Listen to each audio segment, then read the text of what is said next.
جن لوگوں نے اللہ کے سوا اوروں کو کارساز بنا رکھا ہے ان کی مثال مکڑی کی سی ہے کہ وہ بھی ایک طرح کا گھر بناتی ہے، اور کچھ شک نہیں کہ تمام گھروں سے کمزور مکڑی کا گھر ہے۔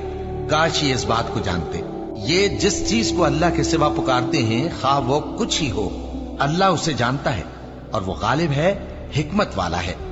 اور یہ مثالیں ہم لوگوں کے سمجھانے کے لیے بیان کرتے ہیں، اور اسے تو اہل دانش ہی سمجھتے ہیں۔